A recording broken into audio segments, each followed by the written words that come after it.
Today's episode is brought to you by the Vegas Bear Guys and 2T Fitness.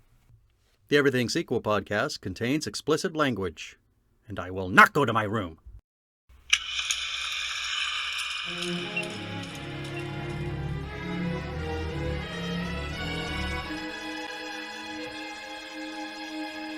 Hello and welcome to the Everything Sequel podcast. This is the Graffiti Bridge edition for 1990 Single Sequels Part 2.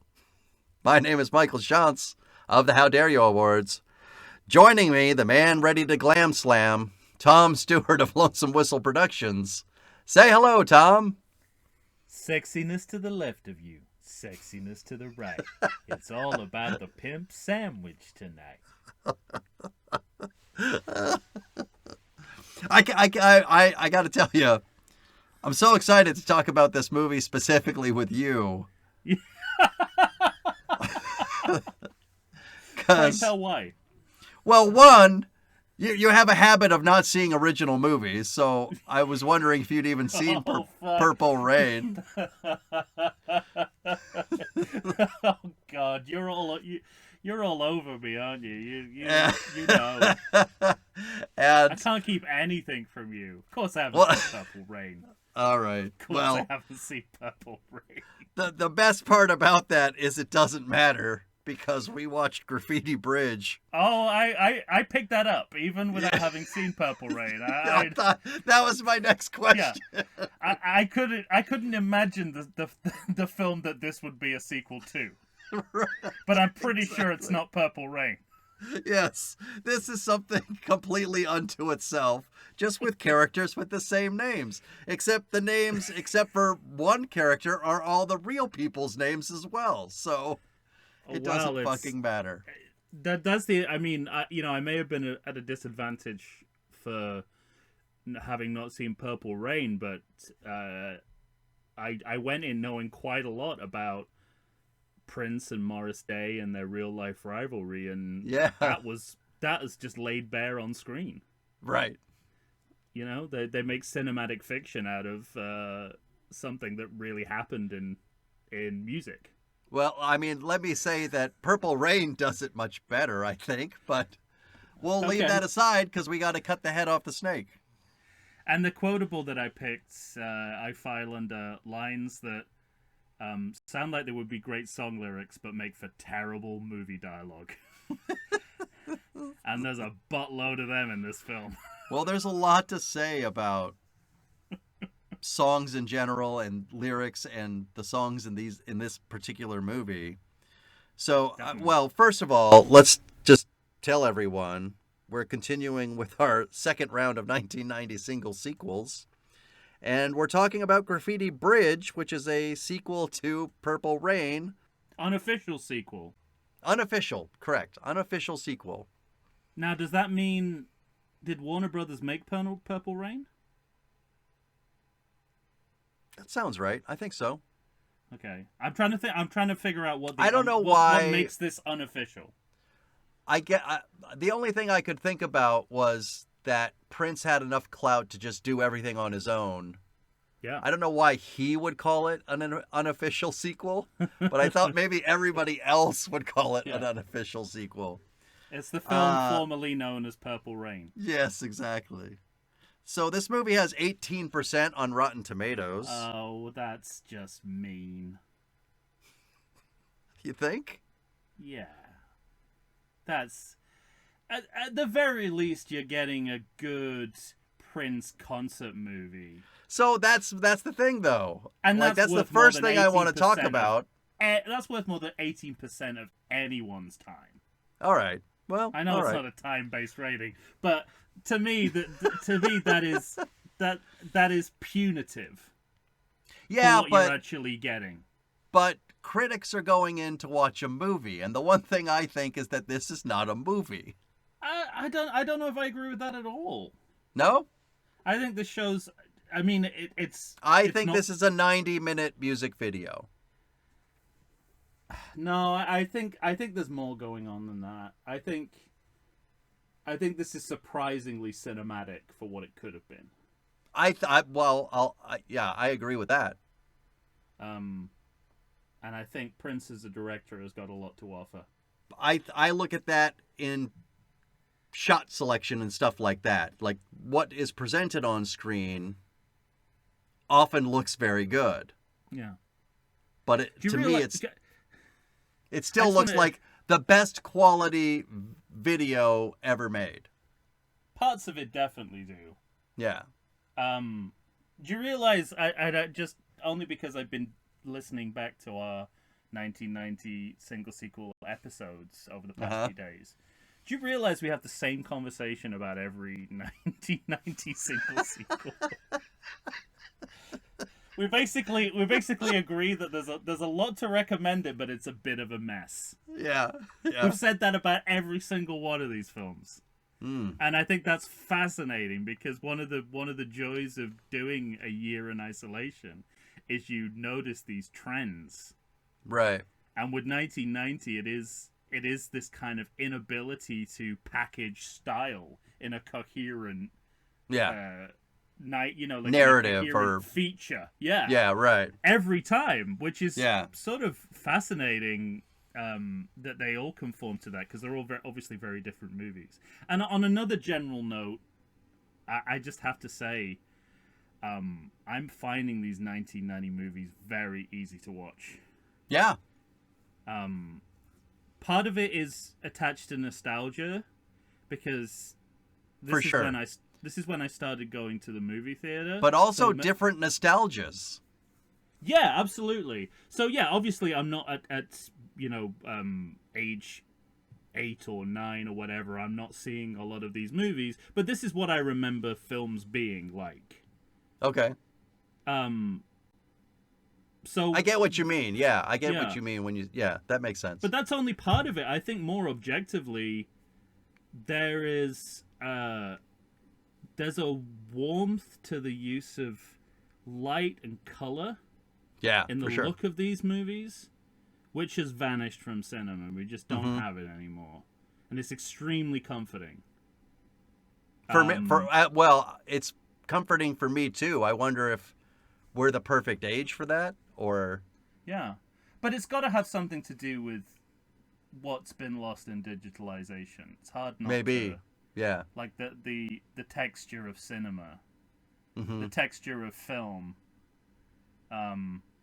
Seems to have, like I'm by no means anti-digitalization. I think but I think there's been some great movies made in the with digital cameras. Sure.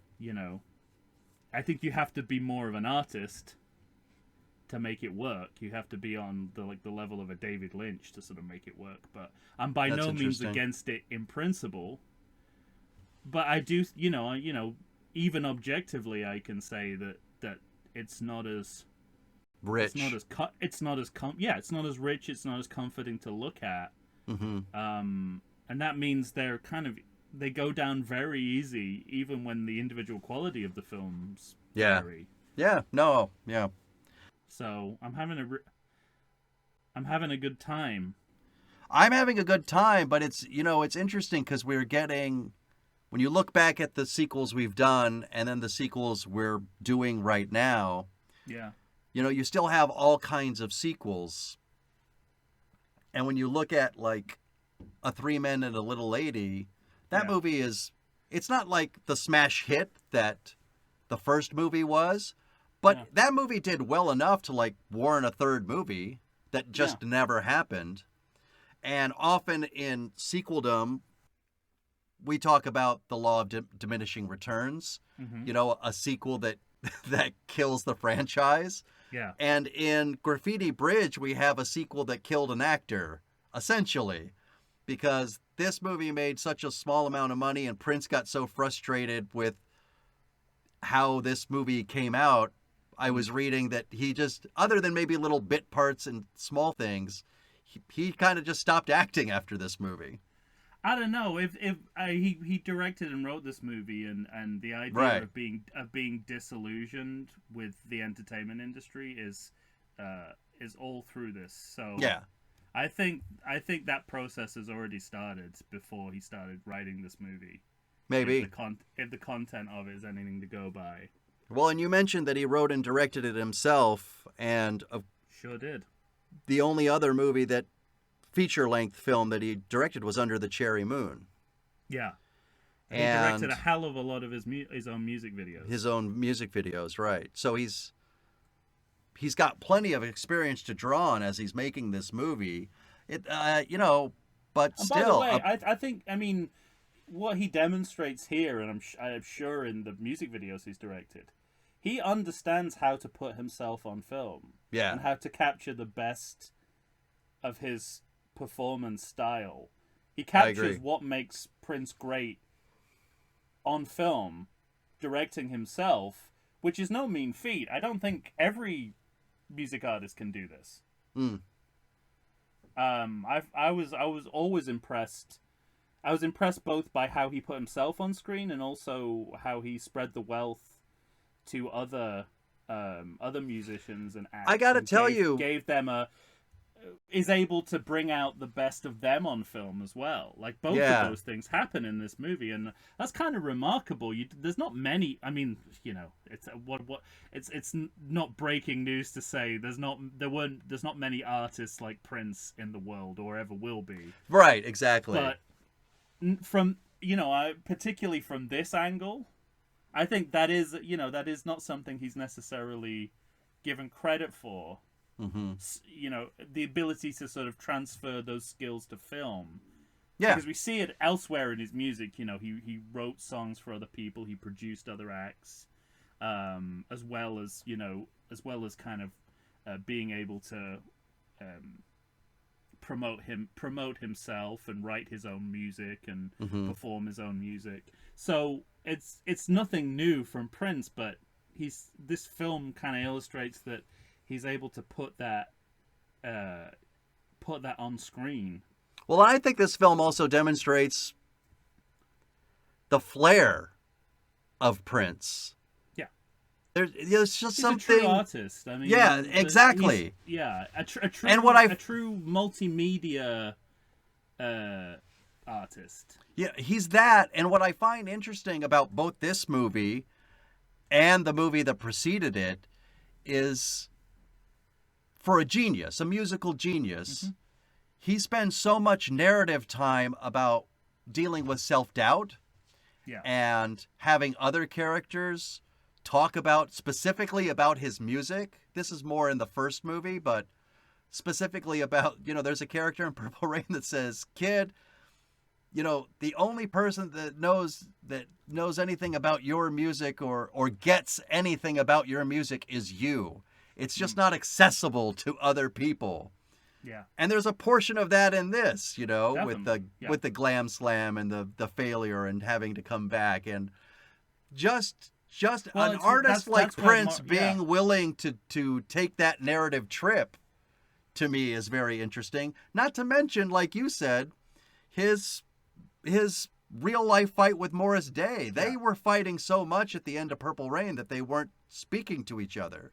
So for them to both come back for this movie, to me, is interesting. It says a lot about both people as artists. Yeah, absolutely. And, it captures the love-hate dynamic of their careers, both together and apart. And, knowing that story anyway only enhanced my appreciation for this film. The fact that they were able to make a fictional narrative of it that read so clearly was really interesting. All right. Well, this movie had a budget of just $7.5 million, but an opening weekend of $2.4, and only garnered $4.5 million in the USA and the world. Right. So the audience has spoken, or at least it did in 1990. And nobody went to see this movie. So, yeah. I mean, it sounds like we're talking about this in terms of almost like Jekyll and Hyde. Well, it's I know we're going to talk about good and bad at the end of all of this, but there's But it's like you said with 1990 movies, whether they're good or bad, there's something comforting, and they go down easy in a way that I'm not surprised. I'm not surprised. This was a given fun movie to watch. it is, given how, for want of a better word, arty this movie is. I'm not surprised that it didn't necessarily find a large mainstream audience. Yeah. Where it doesn't square up for me is that this comes out a year after Tim Burton's Batman. Right. And like I could see how a movie like this could ride on the coattails of that success. Because he's such an intricate part of it. Because this seems to have been filmed on the Gotham City set. Well, it's filmed. It's interesting. Like, what is it called? Paisley. Should be in your notes in your credit check. Oh well, I didn't notice that. You'll have to check me on my credit check. But I had the note about halfway through that. Did he agree to do Paisley Park? That's what it is. Sorry. Did he agree to do the Batman soundtrack for free just so Tim Burton would lend him the Gotham City set to make his film on? Because that's no. As I understand it, as a matter of fact, I think this movie was going to come out a year before, but couldn't because of his commitment to Batman. He had to wait to make it. Interesting. Yeah, but everything was filmed at Prince's home recording studio. I pulled a Michael Caine there. Yeah, totally. I am no longer leaving my home to make movies. But it's funny because, William Shatner is another. We encountered that recently, didn't we? That's true, yeah. Even though the character comes from Iowa, he's in Idaho because Shatner wanted to stay at home and film on his. But that's the thing is, if you watch Purple Rain, it takes place in Minnesota and it's recognizable as a city. Mm-hmm. This looks like a cross between Disneyland and a Dick Tracy set. Yes. Which came out in the same year, incidentally, which I don't think Yes, that's true. Yes, yeah. And but I mean, it doesn't bump me either. There seems to be no connection to the previous movie, but it doesn't. It never bothered me for a second. I was so pleasantly surprised through what I constantly was reflecting that this movie doesn't seem to be taking place on planet Earth. It fits the movie that it is, though. Right. Because you've got that interplay of. It looks like the set of a Broadway musical, or that. Yeah, right. That's what it is. That's what it looks like. A stage set that you could put you could stage all the Broadway musicals on, and it's playing with that, and it's also playing with how Hollywood, the Hollywood soundstage look. Mm-hmm. So that is, I think it's deliberate and it helps the movie rather than detracting from it. Mm-hmm. I see that more as an interplay of imagery than a kind of inconsistency of look. Well, let me ask you this: do you think does it help you that you have not seen the first film, which takes place in this very natural kind of setting, right. Real places, not sets, and then seeing this movie? Well, I said Batman and Robin is a good movie, so clearly it's not something that bumps me when the sequels withdraw into an entirely fantasy world. Yeah, that's true. Yeah, I think I was on board for it because of what the movie was doing. Mm-hmm. I felt like I understood. The production design was a reflection of the movie they were trying to make. Absolutely. I agree, yeah. Well, let me ask you this. Yeah. Have you ever seen a movie do what this movie did in trying to set up the narrative during the credits? You talking about the end credits or the titles?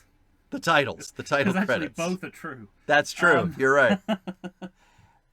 Well, but this is where your argument that this is a 90-minute music video is strongest, I think. Yeah, this feels to me like the skippable prologue of every early 90s music video.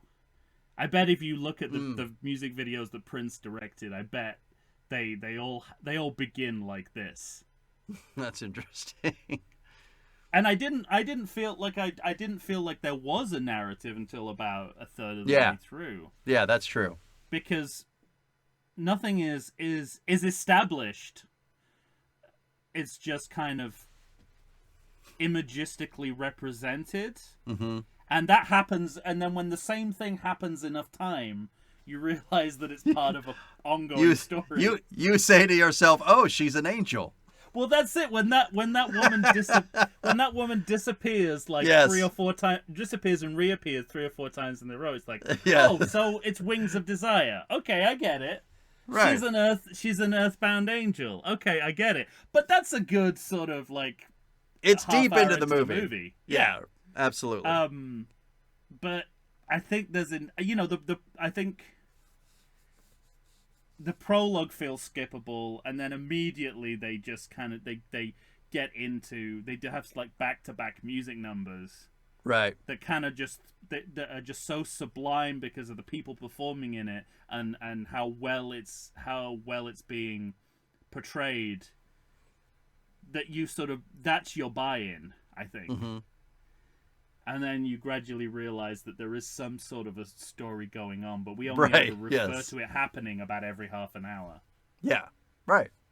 Like, it's sort of like, there's like literal plot points. There's like points in the movie where the plot is handled, and then it disappears, and then comes back. Yeah, yes, exactly. There's about 3 incidents in this movie. Yeah, right.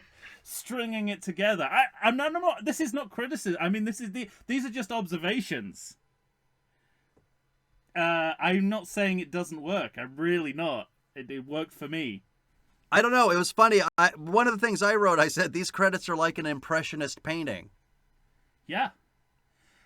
It's right on the precipice, and this is a period specific thing as well, where like avant-garde cinema and the music video kind of overlap. Yeah, right. There's a little Venn diagram. That opening, that lightning at the beginning. Mm-hmm. It's sort of like it reminds me both of how music videos used to be, but also like a more avant-garde style of movie that we don't. Yeah, right. And here's the other thing. I mean, we were saying that there isn't, these are very different movies, but one of the commonalities for me is these are all genre movies that we're looking at. Yeah, right. Like this is a musical. Yes. And it locates itself in the history of that genre. And, we'll go on to talk about the other movies and what kind of genre films they are. But I think that's your anchor as well. Mm-hmm. Is that you have to read it through like a movie genre which is typically anti-realist, has much more artistic license to do non-realistic stuff. Yeah. And I think that's a big reason why this movie kind of works, because you can think about it in the framework of either a stage musical or a cinematic musical. Because that gives you a lot of leeway to not focus quite so much on story, or at least not like... Well, don't try too hard. Yeah, don't not sweat the details of that. Yeah, exactly, right, yeah. So because, I mean, even, I was struck by, I think this is still during the credits, there are interesting things happening in this movie where I thought to myself, I questioned, what is Prince drawing from? Yeah. And what is Prince interested in? Because I think it's during these credits where there's that pepper eating moment. Well, that seems like pure Dick Tracy to me. Really? Because to me it felt like I don't know. It was Dick Tracy, but mixed with like The Godfather and The Deer Hunter, kind of. It's like you have all. Yeah, well, that's you it. have But all Dick the Tracy families is the, there. You have all the yeah. families there. But that's of the what other Dick Tracy bars. is. It's Yeah, it's that's the true. it's Yeah. the most cartoonish version of like a gangster narrative. Yeah. And I think that's what it's going for there. And weirdly, in the same year, Warren Beatty's come up with the yeah, same. exactly. He's come up with the same concept. A weird note to begin the movie on for me was like, why are we starting with Prince's voice in the darkness? Because the man is notoriously softly spoken, and I cannot make out a word of what he just said. It reminded me of the Family Guy sketch with Prince on The Price is Right. Yes, $3.50, $3.50, $3.50, yay! And that was the first thing I thought of, because I was like, way to start the movie on what did he just say? Note. Yeah. Also, this is like a how many beans in a jar sort of question. Yeah. How many J's do you think are in the names of the people in the credits? Yeah, right. It's like, did he cast based on letters of the alphabet? Well, and aside from himself and Ingrid Chavez, who plays Aura, everybody else is essentially playing themselves, I guess. Well, Mavis Staples is playing a real character. I mean, yeah it's got to be heightened in some way, but their character names are all their real names. Well, I hope Mavis Staples has a better living situation than a character in this movie. That's true. But essentially, yeah, and George Clinton is literally playing himself. Yeah, right. Yeah, when you see the credits, you're like, wow. I mean, it's all the heroes of funk and soul music, and then some. And you get it. It's kind of interesting. We're recording this on GarageBand, and it's like interesting that one of the first things you see is like an early version of that, really, like an Apple Mac sound. Yeah, right. I thought the same thing that Prince is working on. Yeah, I thought this is the behind the music kind of aspect of, like, Prince wants you to see into his recording process, his use of the latest technology, and also some good product placement. It's good product placement, Apple. But does the other band come in and cause a ruckus at one? That early in the point, like we're at that point, right? Is this when they start the fire? Well, his club is vandalized a few times in the movie. Right. I'm trying to think of which one this is. Yeah, no, though. one of them happens up top. Yeah. Okay. It's that sort of. It's like a kind of. This is where this like the lynching quality of the movie, where things happen repeatedly. It sort of becomes its own Mabias script right.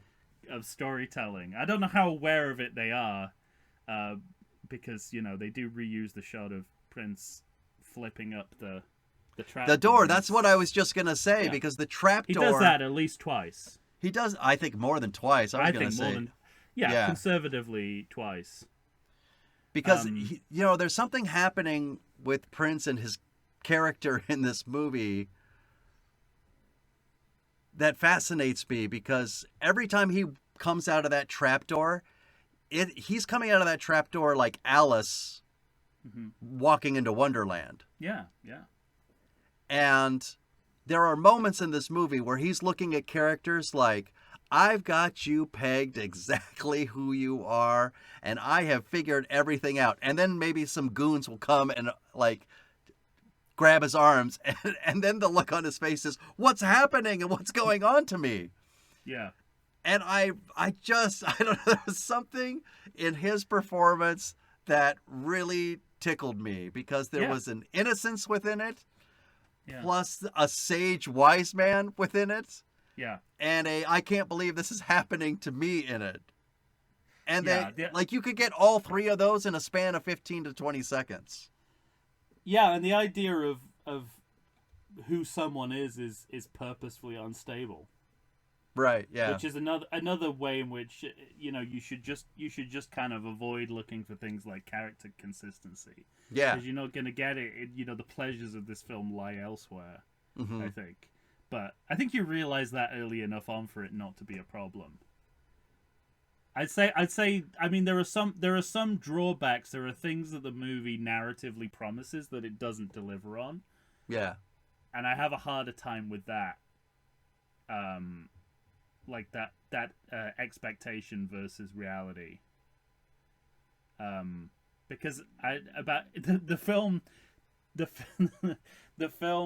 makes good on about 50% of its narrative promises. Yeah, right, yes.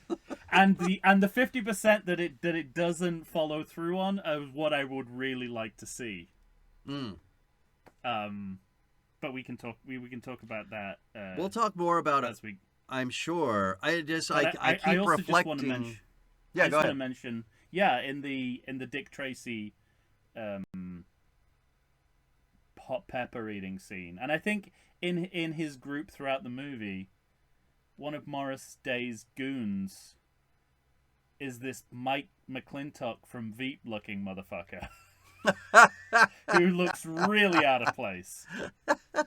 I don't know if it's like a Blues Brothers situation where, the Blues Brothers band don't look like the kind of guys who would be playing blues. Right. But, the proof is in the pudding. When they start playing, you're like, I guess these these are the guys best are the guys in the country. But they sure don't look like it, Donald Duck Dunn does not I was just like going to say Donald Duck Dunn, doesn't look like a Delta bluesman, but I'm like, okay, it works in audio.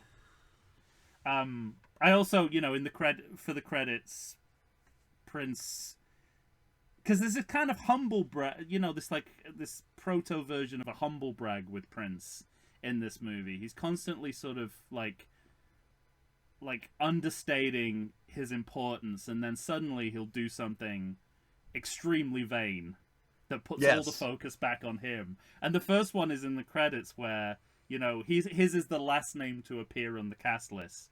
But when it does appear, he's holding it in his hands.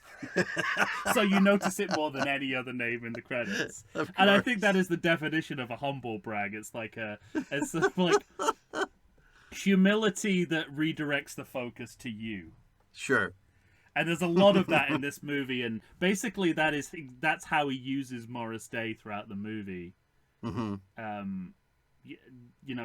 He's sort of like Morris Day's continually opening for him, but Prince is also opening for Morris Day. Yeah. There's like an interplay going on in the movie, which is really fascinating, given what their real life relationship is, which is, Prince made Morris Day, but the two of them found it very hard to work together and were, deadly rivals. By the way, something that if you're interested in this story beyond the movie, listeners, a series I have to recommend to you is season 2 of Tales from the Tour Bus, an animated Mike Judge show. The second season is all about funk, and these are anecdotes from music history, animated by Mike Judge, and there's at least 2 episodes on Morris Day and Prince. Oh, that's great. And you get the origin of Morris Day having a mirror following him around on stage and him doing his hair in the mirror during his performance. Okay. And it involves an orange juicer and a titty lamp. So... let's take a break. Let's everyone take a break and go off and find that video on YouTube. I'll say. Ladies and gentlemen, watch that and then come right back. We'll be here. Stay away from my juicer! What have you done to my titty lamp? All right, we'll be right back right after this.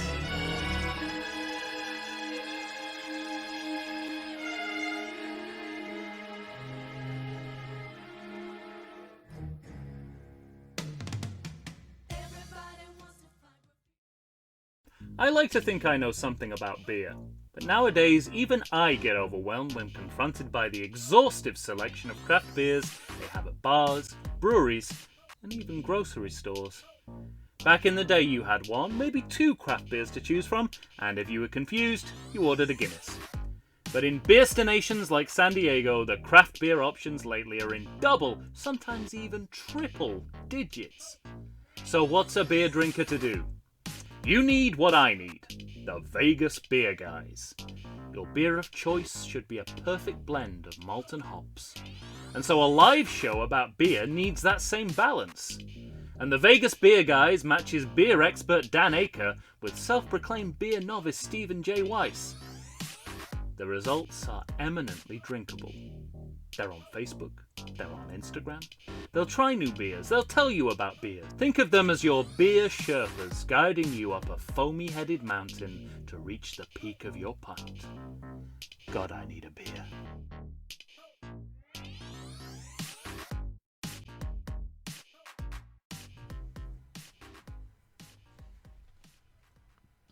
And we're back, ladies and gentlemen. Tom and I are here trying to make the narrative sense out of Graffiti Bridge. A 1990...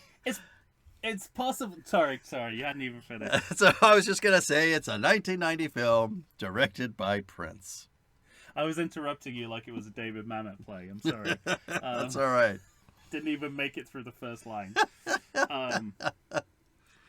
I think it's kind of, I don't know, it's possible to overthink how simple this movie is sometimes. Mm-hmm. Like I feel like I instinctively get it even though I don't really understand it. Well, it's fun. I was just thinking the same thing because it's funny that you can say that it is deceptively simple. You know, so much of this movie does seem simple. And yet we were just talking about trying to figure out who is this character or what's going on with this, the woman, and it takes a half hour to get there. But I remember having you discover what you suspected all along. So you did know. Exactly, yeah. Like this, it's Occam's razor, isn't it? Right. It's normally the right one, and that's what I feel like that's what you always come down to, like. Except when the movie is sort of leading towards something that never happens. Mm-hmm. I think that's where, as I indicated, that's the only point I really take issue with this movie, is that when it doesn't deliver on something it promises. Mm-hmm. But in terms of having like a ridiculously simple story with about 3 incidents in it, right? I have no issue with that at all. Mm-hmm. Because of this, what this movie brings. The splendor of what it does. Yeah, exactly. Yeah, what it brings in terms of spectacle and performance, I just think is, So maybe, here's how much of a Prince fan are you? Because that I might am. affect how much. I'm a huge Prince fan, and I wanted to say though, what do you think of? Look, I don't think there's really any bad music in this movie. But no, but there's a few duds. Yeah. But the title track. Yeah. Okay. I'm so glad you brought that up. But that's for the end of the movie, because we don't get it till the end of the movie. They made the right choice burying that in the end credits. But I do want to say that I don't think any of these songs are Prince's best songs. Yes. Exactly. Also what this movie has to contend with is going up against one of the greatest albums ever made. Sure. And but it's the performances that right. It's the way that the performance is being captured on film, with the music, with the dancing, with the choreography. It comes as a package. That's what makes it so watchable. Yeah. It's not the individual.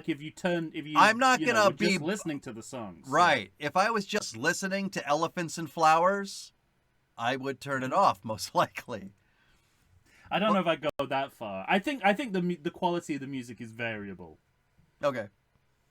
And I think there are songs that are just trying to get us from point A to point B. Mm-hmm. And there are other ones which. I also read that a lot of the music were songs that he'd been tinkering with, but never thought were good enough to put on an album for like decades. And that rang true to me. Yeah. I'm so glad you said that about the title song, though. In a way, though, I mean, that this is the perfect vehicle for them then, isn't it? Because you can make them part of an audio-visual package. That you might be, yeah, that's true. Absolutely. But so maybe he clocked, you know, Prince is a smart guy. Maybe he clocked that these songs would work better when married to visuals and you know, seen as kind of live performance caught on film.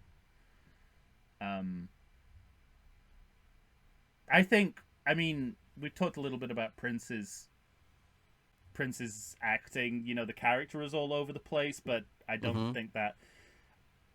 I don't think it matters. I don't think that's anything they particularly care about. So no, I don't. Care about it. But I gotta say, Morris Day for me is an instant win as an actor. Oh, and he is in the previous film too. He's so good. I mean, he can take his stage persona into his character like a duck to water. Yeah. Like there's no bumps along the way. It's just like, this is what we know Morris Day to be, and now this is the guy we're watching in the film. Yes, exactly. And that's it. And you just buy it instantly. Totally. I think I think he's amazing, but I think he's fantastic, and I love him with Jerome. Right. Now, yeah. I have to really admit, good double act work in this film. Yeah. There's a great double act in this film, and I mean, it's going back to the first film, but they basically have a who's on first routine in the first movie. Oh, well, that's evident from some of the later scenes. Yeah. And so they don't repeat that exactly, but like you said, I think you could intimate that's had happened. Well, they have one or two set pieces which definitely you would give to the comedic double act of the film. Okay, yeah, right. So this is where this in the narrative, such as it is kind of where I'm kind of set up for something that never happens, which is. This is the first time they lay the groundwork that there is going to be this ultimate musical standoff between Prince and Morris Day. Yeah, I mean... At about the third or fourth time of them teasing that, I begin to realize this is never going to happen. But I think that... It's a bitter pill to swallow. It is a bitter pill, but I also think that the movie thinks it delivered it. In not delivering it. Maybe, yeah, I don't know. Well, I mean, you know, when it looks like... I also, one of my notes is just, I don't understand the rules of Glam Slam. Clearly. Because even when you lose, you can come back. It looks like they're going to fight with guitars and samples. And at that point, I'm thinking, right. This is going to be the best musical rumble of all time. And then, you know, they... Throughout the movie, they keep re-teasing this. Yeah. And then at the end, it's a reconciliation. Mm-hmm.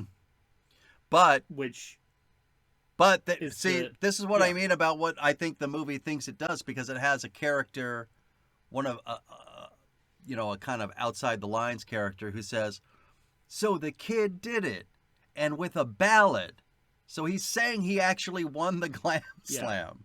But that's not what that's a subversion of expectations. Mm-hmm. So I think that's poor salesmanship on this movie's part. Okay, yeah.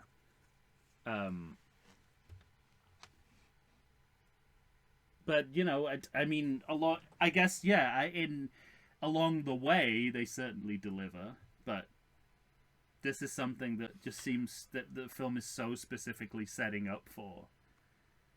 It does feel like this is the one thing they absolutely should have delivered better. And then weirdly, they do deliver on the rap runner. Yes, right. You know, but after, you know, once you sort of think that, well, they've forgotten about that as well, and then suddenly in the credits, we get the rap that has been teased throughout the entire movie. Right. And then there's a similar thing going on with the kid dancer. When Mavis Staples first appears in the movie, you go, okay, Mavis Staples, there's going to be an amazing musical number associated with her. And then it's just her acting for a while, and you think, well, I don't know if she's going to even sing in this movie. Right. But I'm okay with it because she's actually really good, and as long as I can listen to her voice, I'm okay. I'm okay. But then she gets an incredible number. Right.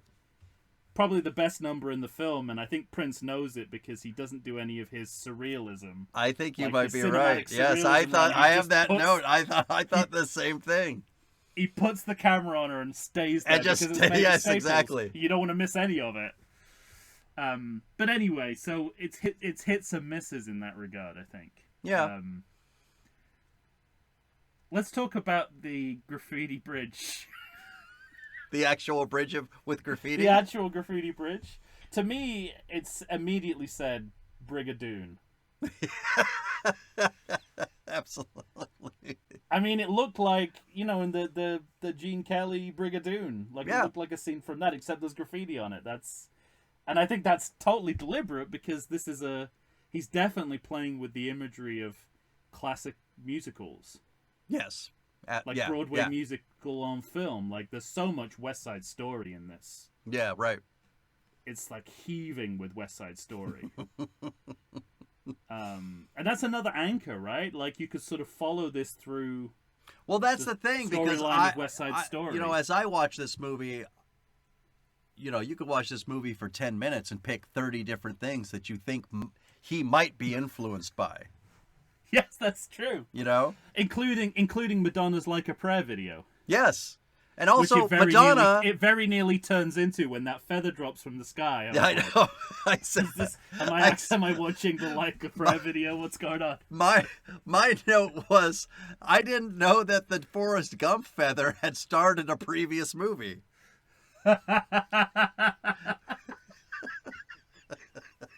He got a lot of work in the 90s. Yeah, absolutely.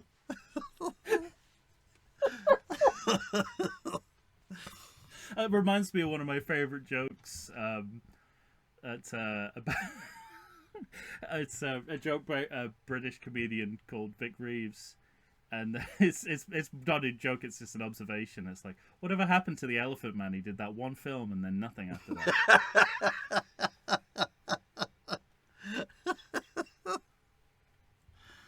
And I think we got something else going on with the Forrest Gump. Absolutely. Well, you might be interested to know. I don't know if you know this, but Madonna. I know that Prince approached her for the role. I don't know if she was at one point attached, but she had eventually turned it down. He approached her in an alleyway. Yeah. Because that's if you watch Tales from the Turbos, that's how Prince works. Yeah, right. There's a guy who said that there's a guy who played in the same band as him, and he said Prince stared at him every single day they worked together. All he did was stare at him, and then he realized after 2 years of this that Prince was grooming him to be a performer. But he was just but the experience of it was, there's just this guy uneasy in the corner staring at me. I didn't realize that's what you were talking about. I thought you were talking about the moment in the movie where Aura wakes up and there he is. Yeah. Well, I have some stuff to say about that, but carry on anyway. All of that is... I'm interested to know. There's a lot of uncomfortableness, but I guess... Yeah. The only other thing I was going to say was that she had dropped out or said no, and then Kim Basinger was attached because they were dating, and then she dropped out. Because they stopped dating. Wow. And then we got Ingrid Chavez. I'd like to know what you think about Ingrid Chavez.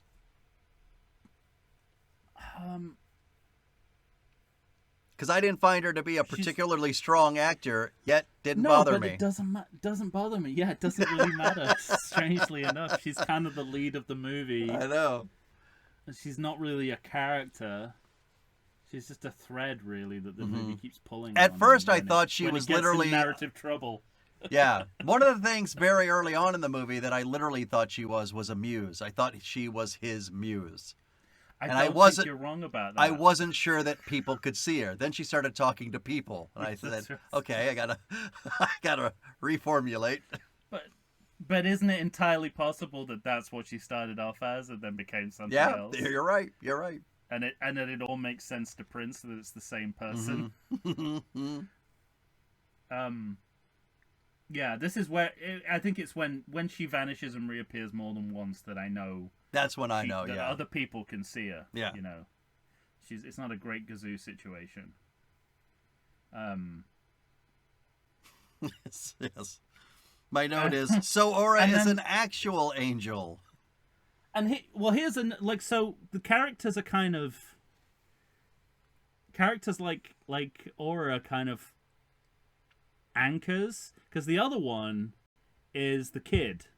Mm-hmm. Not the kid, sorry, the child. Well, I knew what you meant. Sorry. I know, but it gets confusing because Prince's name right. is the kid. Yeah. But there's also a child. But there's also a child. Which is amazing to me that even in a movie like this, sequels, they've got to have their kids. It's like Imba Central. The deeper you go in the franchise, the more kids populate your movie. Yeah, they got to be there. And he's kind of a These are like the two focal points that I can see, apart from the two leads. Yeah. No, absolutely. As far as I can tell. But that was one of those things, because there are moments where I thought, okay, well, that rap guy is going to come and help Prince save the day at some point. Yeah. And then I thought, oh no, this kid is going to help him save the day at some point. You know? And like you said, none of those things come to pass, but yeah. But they're still there. They're always there's just always something interesting to look at or listen to in this particular movie. And also, this movie's quite. I mean, we talked a little bit about the comedy in it, but the movie kind of uses comedy to sort of ground everything that's happening. Mm-hmm. Like crude sexual humor is introduced periodically to sort of ground us, so that we're not away with the fairies for the entire film. I guess, yeah. But those were you can see it sort of strategically thrown in. Those were the only truly harmful moments where I wasn't enjoying what I was watching. I absolutely agree with that, but I can see the logic of throwing in crude humor into a very artsy movie. Yeah. It cuts through the pretension like a knife. It's interesting though, because this movie, you know, it is an unofficial sequel because this movie is something unto itself. And I thought I got about maybe 3/4 of the way through this movie when I realized or thought to myself, is this movie PG-13? Yeah. And I looked it up and it is. And I thought that in itself was interesting because Purple Rain was, when I was a kid, when it came out, it was kind of known as, not that there's a lot of nudity in it or anything, you know, but it's a sexy movie. Yeah. And the sexiest moment in that movie when Prince and Apollonia are together, like no clothes come off, but it's hot and it's steamy. And there's none of that in this movie. There's a lot of very sexy people. There's that, yeah. But I don't know. It's another turn that this movie decides to take that goes against type for Prince. And I think it just shows more about him, who he is as a person and an artist. I agreed. You know, he's got more versatility. He's got more. But it's kind of what we realize about Prince now, because he's one of 2 or 3 artists that I can think of. David Bowie is the other one that jumps to mind. Yeah, right. Who could transcend musical genres. Mm-hmm. And also reinvent his persona as he went along. Mm-hmm. Madonna as well, I guess, up to a point was capable of doing that. Yeah. But it's not an inherent rock star thing to be able to do, but there are some music artists who are able to do it. And I think that versatility, and it's, you know, he's all about versatility, right? Because he writes, he writes, he sings, he plays different he can play different instruments, he can produce, he can write for other people, and you know, he can make movies, he can make music videos, he can write movies. So Prince is just this kind of all-rounder, and a lot of that comes out in this film, that he contains multitudes, both artistically and. But what I think is interesting is that the movie itself is such a risk in everything that it does, because it's unconventional. Right. That he runs the risk of people not seeing that. I don't think people took this movie seriously. Certainly the critics didn't. The audiences didn't. But there's I don't know. There really is. We haven't talked about this a lot, I don't think, before in the past. We talk about the Rotten Tomato meter, and then you say something like, "I think that's unfair, and here's why." So, but that's a really interesting conversation to have. We've learned two things from this. We've learned two things from this episode. Prince is unpredictable. I am very predictable. But I like that. I like what I love about watching movies and then talking about them with you is that you always know like where to derive pleasure from the movie. If you want a narrative, don't watch this movie. But don't Unless tell it's me that by J.J. Abrams, then your guess is as good as mine. But yeah, no, I mean, but that's it. You know, it's this. You've got to meet the movie halfway sometimes. Yeah, right. And this movie is so deliberate. This movie demands it. And exactly. Yeah. And intentional in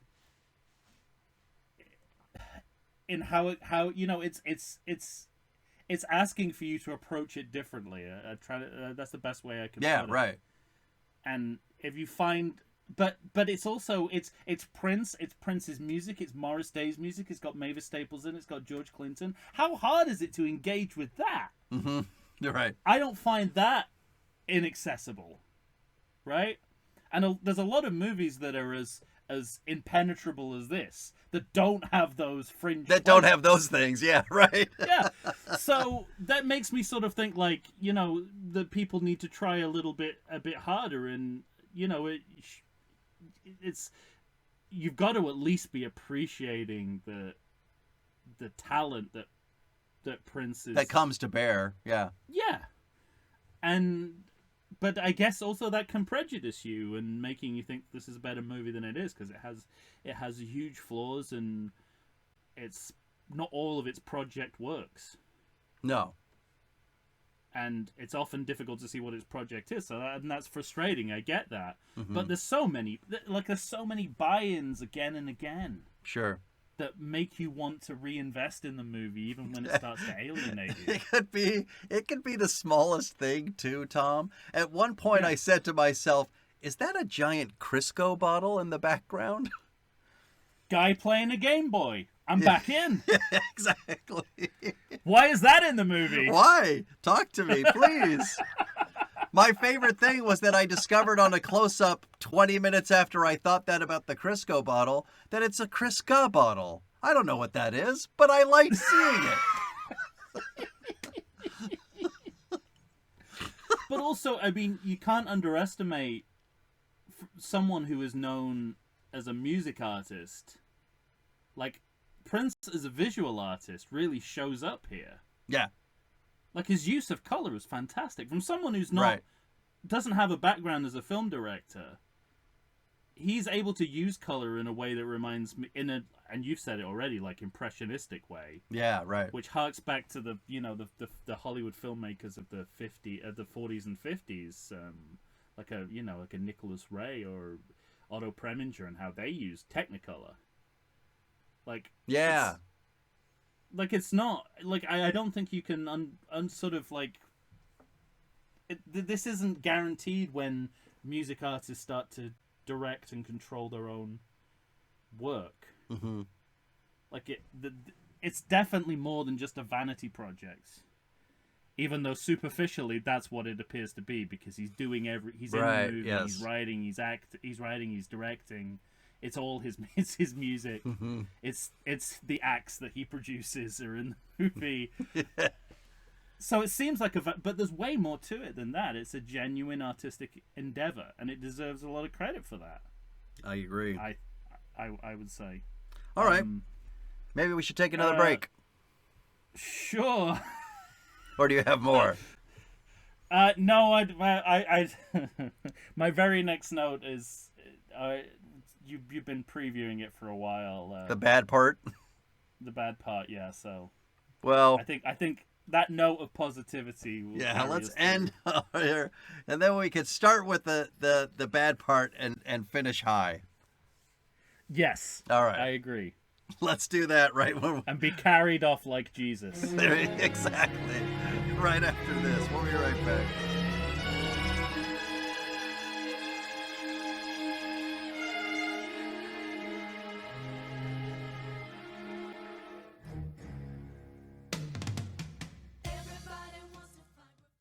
Does the coronavirus have you feeling oogie? Have you been sitting on your couch for weeks? Nay, have you been sitting on there for months? Well, it's time for you to get back in shape. Check out 2AT Fitness. You can find them on Instagram. You can find them on Facebook. 2AT Fitness was started by Tina Bernard. She is ready and raring to go to help you get back into the shape you want to get into. They've got all kinds of classes. They've got outdoor in-person classes. They've got online classes if that's what you prefer. Ladies and gentlemen, it's time to get back in shape. You're going to find a variety of exercises. You're going to have strength training, cardio, weightlifting, even fun 5-minute burnouts that will push you to your limits. So get off the couch, get into shape. Go ahead and check out 2AT Fitness. Tina Bernard has got you for all your needs. I know her personally. She's fantastic. You're not going to meet a better person to help you become the new you. Check it out. Here we are, back as promised.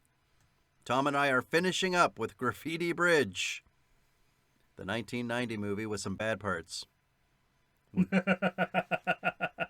get that. I think we have the same bad parts. Yeah, it was one of the reasons it really struck out. What are your bad parts? Yeah, one of the reasons. What are the bad parts in your life? It stuck out like a sore thumb for me is because it was such a bummer.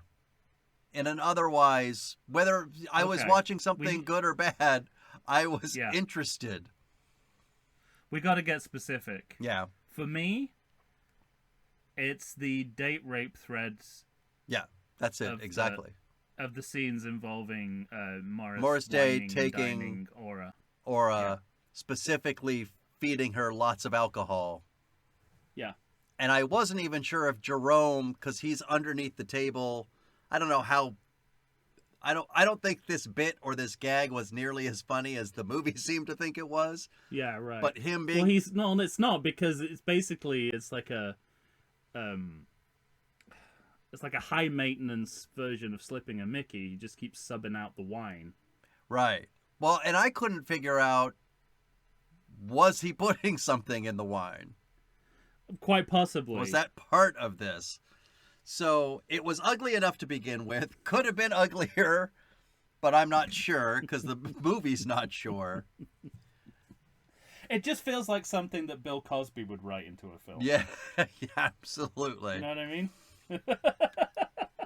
And then, and it lingers for a while. Yeah, it goes on for a good 10 minutes. And then in the middle of it, or there's even a very homophobic scene. Yeah.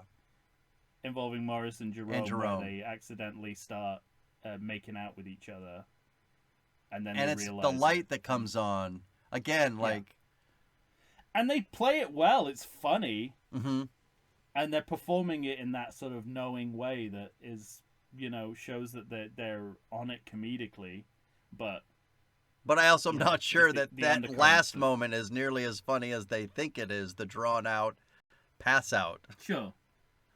but then it's weird because it's almost like a kind of predatory section of the film, because it is suddenly because Prince's behavior, the hero comes in to save her, but then is also a predator. But we never see this before or again. Yeah. I mean, they have their Butch and Son, like their Butch Cassidy romantic montage, Right. earlier in the movie. So there's no indication that he's got this kind of sinister, predatory dimension to him. It suddenly comes out when he starts doing that hangman. Yes. Yeah. And it's like, it's sort of like if a guy here's the thing, like sexual. I know exactly where you're going. Sexual assault PSA for you Yes. all. If a guy sits beside you in bed, starts doing a hangman, and the words are "you're mine," Yes. right? Get out of the room. Get the fuck out of the room. Call that domestic abuse version of 911 and get out of there. And it also felt, I'm your savior because I got you out of that bad situation. Now you're mine. Right. Not good. Yeah. So it's almost like it's not character based because these people aren't acting in character. Well, not the character of this movie, but well, right, yeah. So it's almost just like it's the theme of the movie for a while. Right. Yeah. Exactly. Like everyone turns into a sexual predator in this Yes. in this section of the movie, Yes. and that's why it's even more disturbing. And the other thing is that it's all being played for comedy. And a lot of it's being played for We're comedy, supposed to be thinking this is funny. Or sweet. Or yeah, right. Or part of a normal relationship. Mm-hmm. That's absolutely. Because we also have It's interesting how reality comes out suddenly in this film, because there's also a scene soon after this where Morris talks about his poor background, and that's why he's so obsessed with getting his money. Right. Yeah. Is because the background he comes from, when that's it's never guaranteed that he would ever have money, so he's not going to let anyone off the hook. Right. Giving him what he's owed, and it's like even in this fantasy movie, it comes with an understanding of what like a black artist in the music industry must encounter every day. It's like, right. I've got to get paid. These people are out here to screw me, mm-hmm. and they're going to screw me more than most. Yeah, right. Yeah, because I'm black and because I come from a poor background. So it's weird, in a sense, like you can actually infer a lot of what is going on in the real world. Mm-hmm. Even in this sort of largely fantastic movie. I mean fantastic. I know what you mean. In terms of Fantastic Voyage, not. Yes. Not Christopher Eccleston's Doctor Who fantastic. Yeah, it was like kind of letting an air out of a balloon. Yes, it very much. It's really interesting. I was starting to feel deflated because it's a good solid. It's weird too because you have the Morris Day scene and you have Prince save/kidnap Aura, and he takes her to his place. He re-kidnaps her. Yeah. Yes, he does. He takes her to his place, and in between the date rape scene and then his waking her up in a new rape scene, you have his fantasy moment, and it's them, frolicking and playing guitars. I think, right? Oh, this is when it happens, isn't it? Is this when it's like oh yes, the silent frolicking montage. Yeah, right. It's like the fantasy video for Kid and Aura. Yeah. On Her Majesty's Secret Service or Butch Cassidy and Sundance Kid. They've got these sequences in them. Yeah, and in the middle of it is something which speaks to your earlier point about, how you can't keep track of how much and what specifically Prince is referencing. Mm-hmm. Dueling Banjos makes an appearance. Yeah, I know. And I mean, it feels like literally he went through the sound library at Warner Brothers and it's like, what is licensed music? What can I use? can we devise a bit around this? Right. Sure, put it in the movie. Like, it seemed that's how it is. Sort of like, you're sort of like, it's like practical intertextuality, isn't it? It's yeah, like, that's the thing is that the library that we can put in the movie. When it starts, you half expect to hear bam bam bam bam bam bam bam, because you have no idea what Prince is going to draw from. Yeah, you're like, sure, why not? Deliverance. Yeah, go ahead. It's a Warner Brothers movie. Yeah, sure. Do you know the history of the Prince symbol that later became his name? Because he's wearing it on the back of his jacket in this scene. Yeah, because I think it's even... And it's like 3 years before he changed his name? Well, I think it's on the motorcycle in the first Purple Rain movie. Okay. So it's been around. Okay. Yeah. I would wondered whether this was the debut of his new name. I'm pretty sure. I think I'm right, but I'd have to look at some pictures. I think the way that he represents people in the music industry is essentially gangsters. Yeah. There's a pretty clear indication that he's starting to get quite disillusioned with the music business. Right. Imagine... And the way that everyone's drifting from him to other clubs. That's the other thing that I think is interesting about this movie. Anybody can show up at anybody else's club and play. Yeah. Well, but that's the musical. That's the exactly musical. Yeah. But he's just seemed to and I can say this because he directed and wrote this. Mm-hmm. So, whatever's in there is what he really thinks. Like, I get a sense of how he feels underappreciated as an artist compared to others. Well, and I also think part of it, I think I remember reading that... Again, the humble brag, right? Yeah. I mean... Nobody pays attention to me. I don't know that there are... I don't know that there is another music writer as prolific as Prince and Dolly Parton. Like, those are the two that I remember. These are the two that, are constantly writing songs. And from what I understand... Prince, if he had his way, would have put out 3 albums a year. Right. That's how much he was writing. And the label wouldn't let him. Mm-hmm. So the gangster aspect of the music industry, I think, is born within that. Yeah, definitely. Yeah. Yeah. Well, I mean, and that was the impetus behind the name change, wasn't it? That, so he could do what he wanted. He could do what he could get independence from the people who he was under contract with as Prince. Yeah. And we're about 2/3 of the way into the movie, and this is one of our plot points. Yeah. When Aura says, I'll make him stop, and you realize referring to Morris Day. Right, but this is where it's first really confirmed on screen that she has an objective, which is to redeem him, and bring them both together. I guess that's never stated, but that's what ends up happening. And it's there's so it's kind of a three, and then it goes straight into a musical number. Yeah, so right. No time to think about that. It's kind of a 3-pronged thing of making Morris Day stop, making Prince go on, even if he's doubted or failed. Yeah. And then bringing them together. Clarence had one thing to do, and he struggled with that in It's a Wonderful Life. So just focus on the one task. You confused me there for a second because Clarence William III plays his father in the first movie. No, I'm clearly talking about Clarence the Angel from It's a Wonderful Life. This number, and then straight after that, Morris Day has a number. I didn't write down what it is, like a musical number, but it's like one of the weakest in the film. Oh, okay. And it comes right before a really good Prince number, so I think this is where, sometimes... Is it where we think we're getting the battle? Is it one of the times? Is it Prince's fireworks show? The one before that? Okay. Yeah.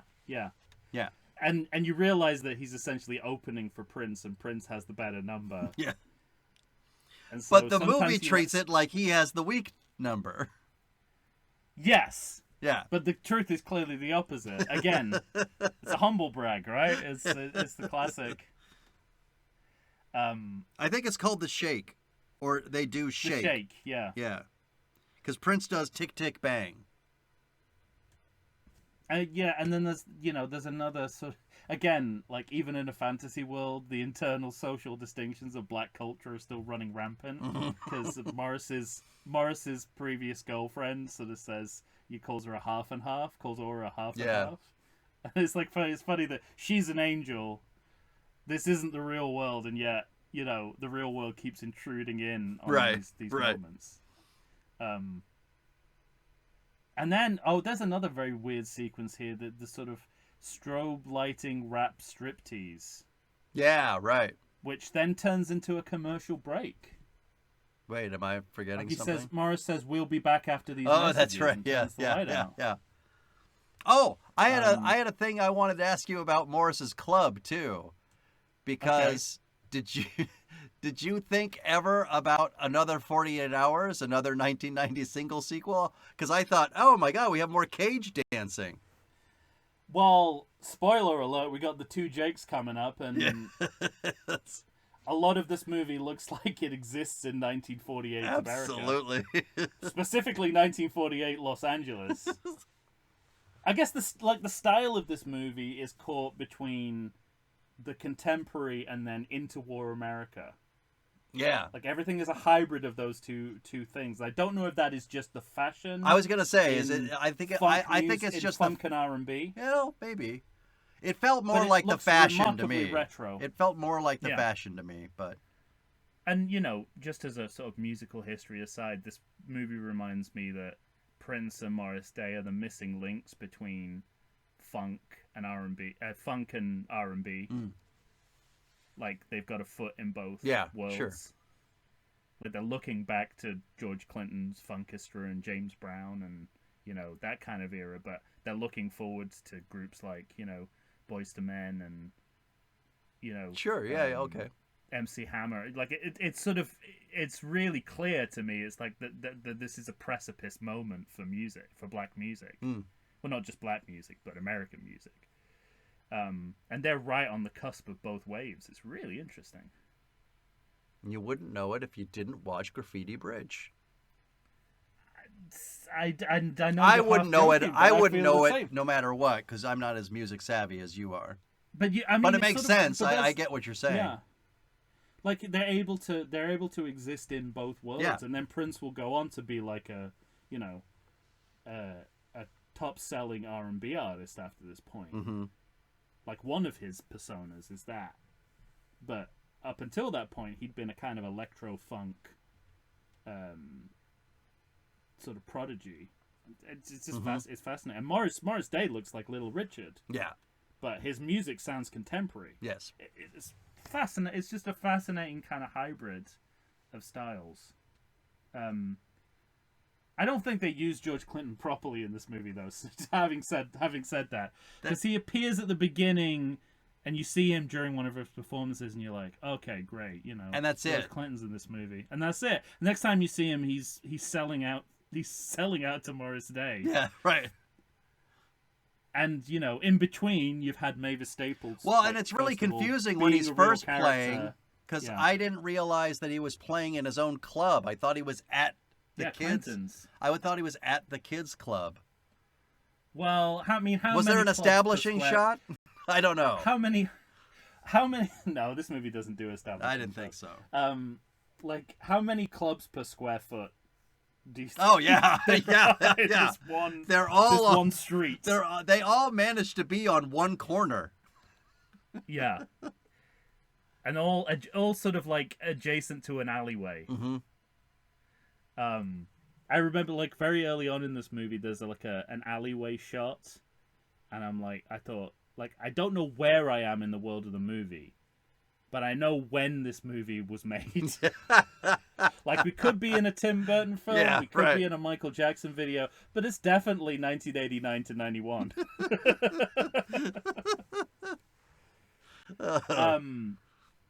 And then we talked about the Mavis Staples number, which is just great showmanship and he restrains himself from being meddling, artsiness. Yeah, from directorial meddling, which is the right call. Yeah, and it's a good director's call.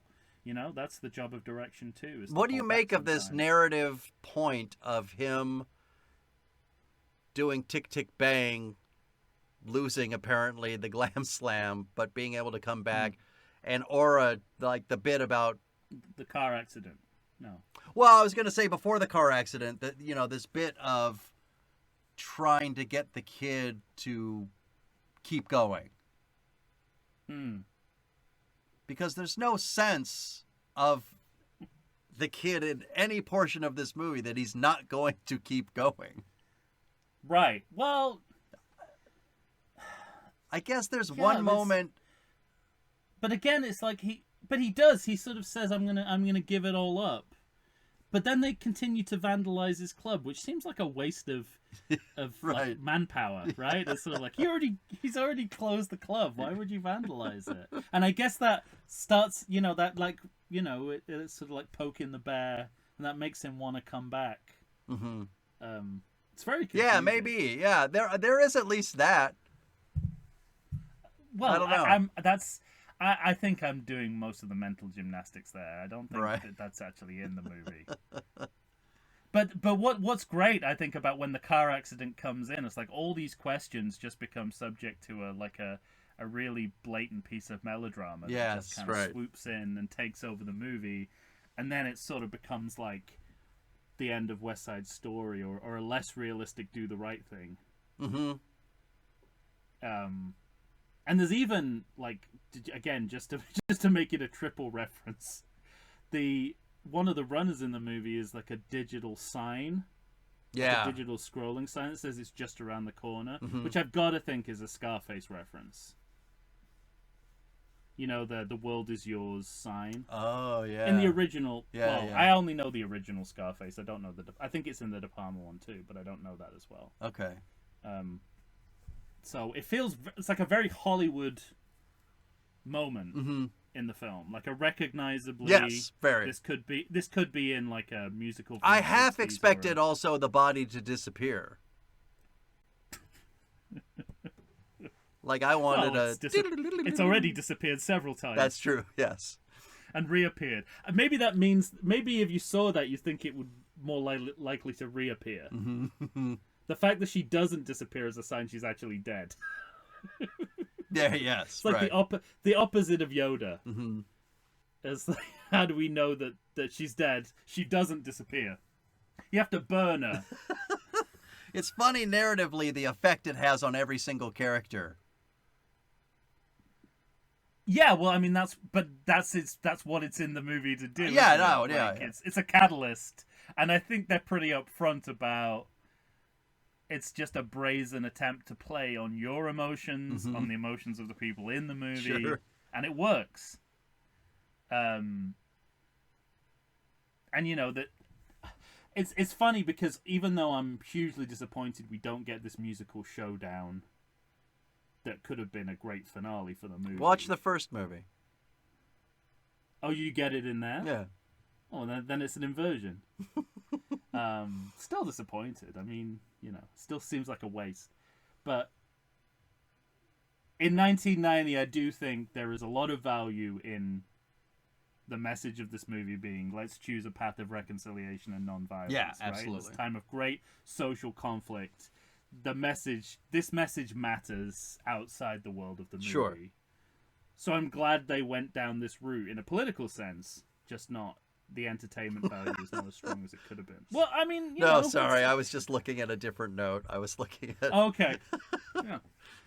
But what I'm saying is laughable, but in a different way. And then Prince gets carried out like Jesus. He sure does. He's not a modest man. No. But he's kind of like modest and self-effacing. He's not. He's kind of self-effacing. That's why I think this movie is interesting. Vanity. Yeah, he's like a self-effacing vanity. That's why I think these couplet of movies are interesting. It's a look at me, don't look at me dynamic, all the way through his career, and it's the same here. It's sort of like he spends the whole movie saying I'm not important, and then he ends up being carried out like Jesus, and you're like, well, getting a mixed message here, Prince. Well, I'm loath to bring up Bill Cosby again, but I remember his old bit about Adam and Eve was saying, "Come here, come here, come here, come here. No, get away, get away, get away, get away." But it's kind of like that. That's taken on a new meaning in light of historical events. You're right. Oh no! It's all tainted. It's all terrible. Oh my god! I tell you, since I mentioned Bill Cosby, all I've been thinking of. Full disclosure. Mike and I went to the movie theater to see a re-release of Superman 2. Yes. In the past week. And when you see Superman 2 on the big screen, that background detail of the Bill Cosby picture, man, does it stand out? A prominent feature of the frame. And you realize what a big part of the shot it is. Yes. Oh. I like that, there's a lot of it's quite schmaltzy at this point, and then Morris Day does that sort of, then starts complaining about people his bit. Yeah, that's funny. I thought, again, that's a good example of how this movie uses humor to sort of undercut the pretentiousness of some of its content. Right. And then the rap finally happens. Yes. Film makes good on one of its narrative promises in the closing credits of the movie. In the last minute. Yeah. But then we have... So the reason I was laughing a little bit earlier, because my last note is, Graffiti Bridge finally plays, and it turns out it's the worst song in the movie. Yeah, and I feel bad because Mavis Staples, I don't know if there is a bad Mavis Staples song, but this is as close as... Mm-hmm. As close as it gets. It's a stinker. Yeah, it's a bummer. It really is.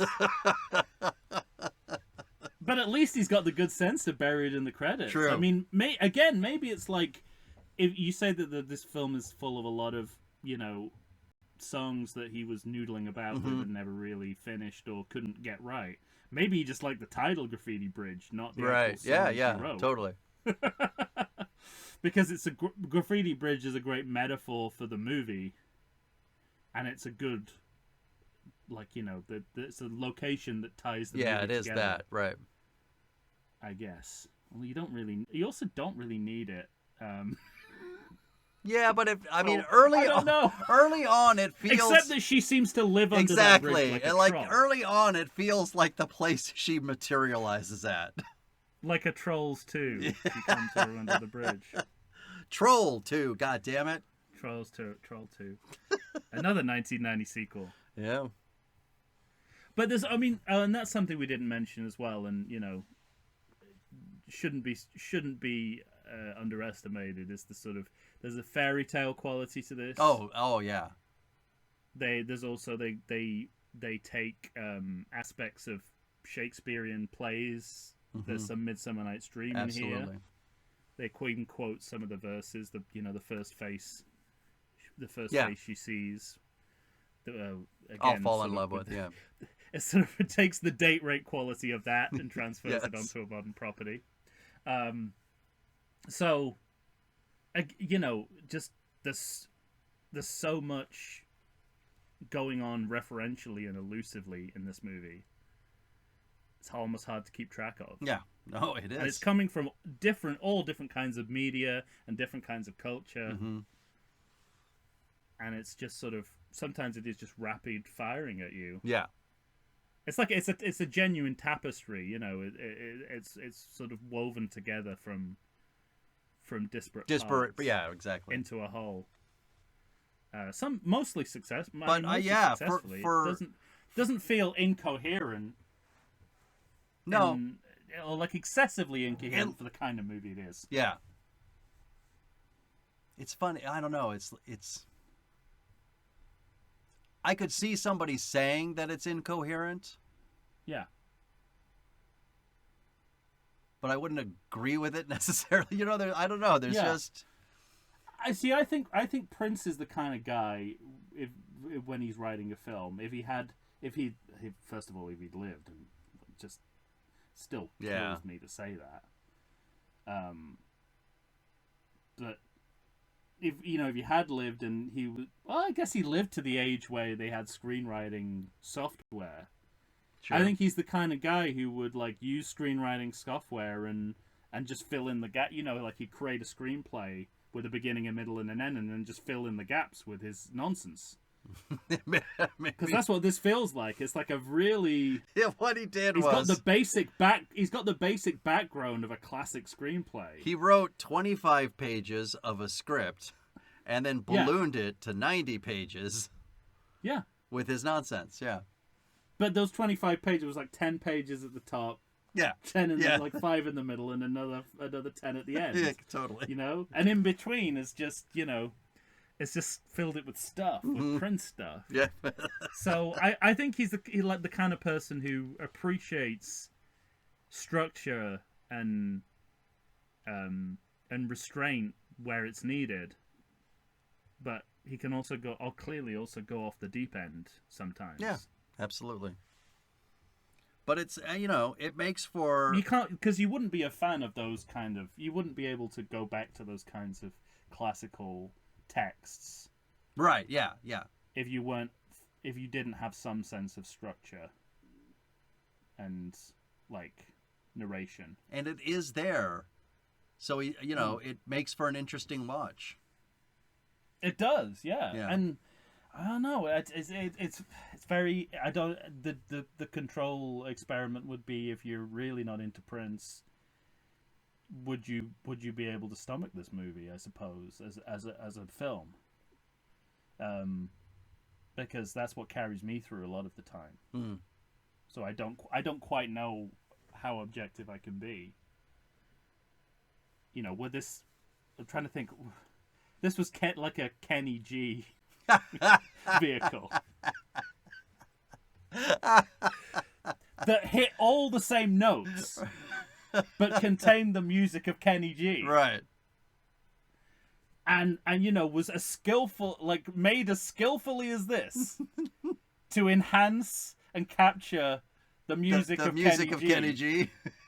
But if you take, it's like whatever, probably not as many hard cuts. For 90 minutes. By the way, and this is what makes me think that. So, by the way, I got a comment on that. This film is exactly 90 minutes to the. Yeah, right. And that's not an accident. No. This is what I mean. This is why I suspect that Prince is, he likes the rules. He likes conventions. Sometimes. Mm-hmm. I think he set out to make a 90-minute movie, and he made it happen. I agree. Yeah, that makes sense. What about a credit check? Well, we've covered some of it, which is that I'll bet. They buried away the worst song in the movie, and the rap finally happens over the closing credits, of course. Yeah. Hair extensions by Hair Police. Oh, I missed that. I didn't know that a government agency were involved in the making of this film. I wonder if it's the same as the World Police. We get to see the second half of the striptease that was. Yeah. So it's that like was more cut out. showman.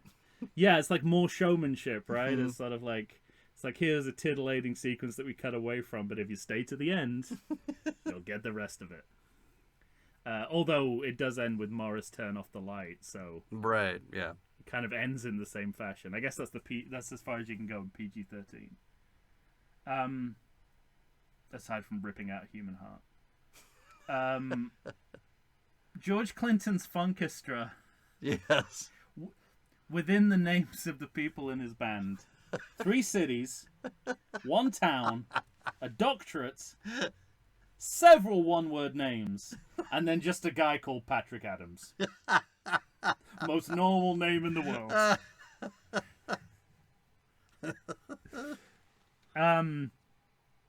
And then, my final credit check note is about the final, it's not a quote, what would you say, like epitaph of the movie? Mm.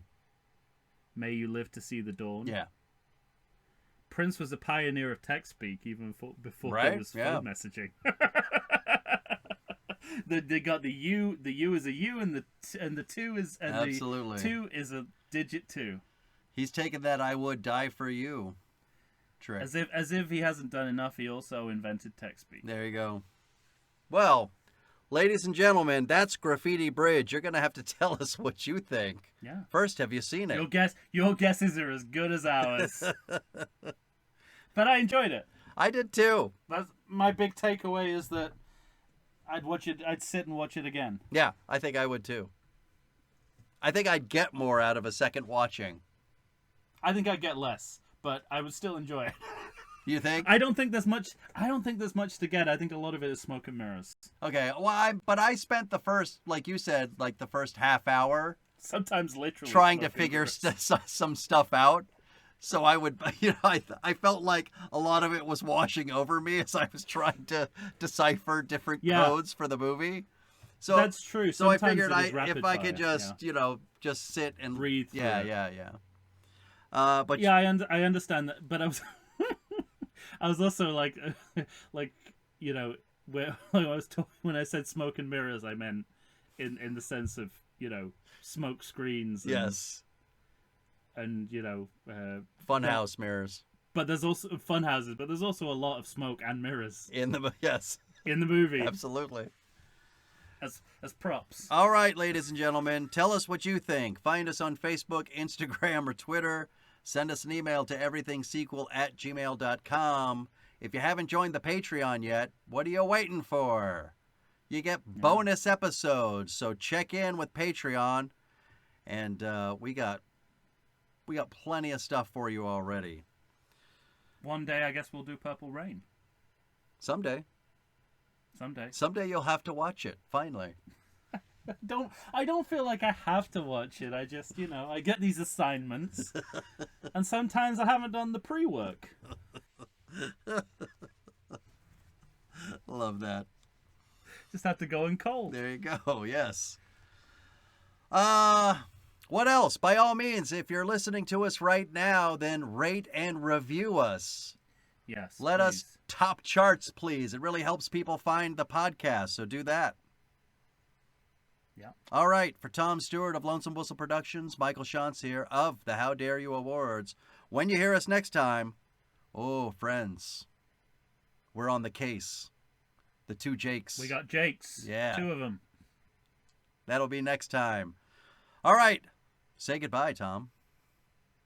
Damn, I didn't get a chance to rap. One of the